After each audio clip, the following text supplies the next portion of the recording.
আমার এই ফ্রেন্ডটা এখন আমার সাথে নাই আর। সো হাই গাইস, নমস্কার, আসসালামু আলাইকুম। আর এটা হচ্ছে আমার ফ্রেন্ড, আমি যার কথা বলতেছি সে আমার সাথে এখন আর নাই। তো আমরা যাচ্ছি বাইরে, আর কেন না এটা আমি পরে বলবো। অনেক রৌদ্র ছিল বাইরে, কারণ কি আমরা দুপুর টাইমে বের হইছি। আর আমি যে কিসের সাথে ধাক্কা খাইছি, কেন যে আমি হাসতেছি এখন পর্যন্ত আমার মনে হইতেছে না। কারণ কি ভিডিওটা আরও 1-2 মাস আগের, তো 1 মাস হবে। কারণ কি আমার ফ্রেন্ডের জন্য মুড খারাপ ছিল, এই জন্য ভিডিওটা ছাড়ি নাই। ভাবলাম আর কতদিন মন খারাপ করে বসে থাকবো, তাই নিজেকে বুঝাইয়া তারপর এডিট করা শুরু করছি। তো আমরা একটা কাজে যাচ্ছিলাম, ইম্পর্টেন্ট কাজ। আসলে আমার একটা সমস্যা যে আমি রোদ্রে যদি ভিজা চুল নিয়ে বেরোই তাহলে আমার মাথা ব্যথা করে, আর ওই দিন আমার অনেক মাথা ব্যথা করছে। আর আমার ফ্রেন্ডকে দেখেন, ফ্রেন্ডের বোনের ভিডিও করতেছিলাম, তো বলতেছি আমার ক্যামেরার মধ্যে ভালো লাগতেছে না।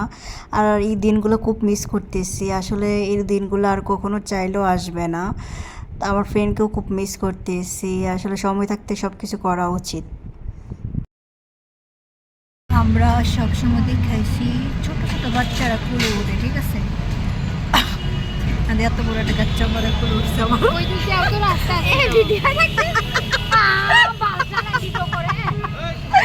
এত বড় বাচ্চাটা আমার কুলে উঠছে, আমার ফ্রেন্ড আমার থেকে মোটা আর আমার কুলে উঠছে।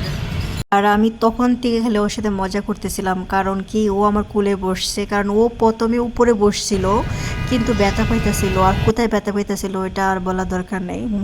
এটা আমাদের ঘোড়া। এতক্ষণ 2 ঘন্টা রিক্সায় ঘুরলাম। আর আমাদের যা কাজ ছিল শেষ করে আসলাম। আর পিছে আরেকজন সেলফি তুলতেছে, আর একজন সামনে। এই দাঁড়া। পার্কের থেকে সোজা পিৎজা হাটে চলে গেছি, আর আমি ভিডিও করতে পুরোপুরি ভুলে গেছিলাম। তো আমাদের প্ল্যানই ছিল যে আমরা পিৎজা হাটে যাবো কাজ শেষ করে। তো এখানে চলে আসছি, আর দেখেন আমার ফ্রেন্ডের বোন কখন থেকে সেলফি তুলতেছে। তো আমি ওরে ব্যাঙ্গাইতেছিলাম, তুই কখন থেকে এভাবে সেলফি তুলতেছোস। গাইস, একটু আগে একটা জিনিস ফলো করলাম, যে লাইটের যে ডিজাইনটা একটু দেখাইতেছি তারা। এই যে দেখেন রশি দিয়া ডিজাইন করে সুন্দর, বাট এমনি সুন্দর লাগতেছে কিন্তু। আচ্ছা, এখন বলি আমার ফ্রেন্ড কেন নাই এখন আমার সাথে। আসলে ওর সাথে আমার ঝগড়া হয়েছে, আর ঝগড়াটা কোনো কিছুই না। কেউ যদি জিজ্ঞেস করে যে কেন ঝগড়া হয়েছে, তাহলে কিছুই বলতে পারবো না, আর যদি বলি তাহলে মানুষ হাসবে। তো আসলে আমার ফ্রেন্ড ছোটো ছোটো বিষয়ে অনেক মাইন্ড করে, কিন্তু ও মনটা অনেক ভালো কিন্তু মাইন্ডটা বেশি করে। তো এটুকুই আজকে, চলো টাটা।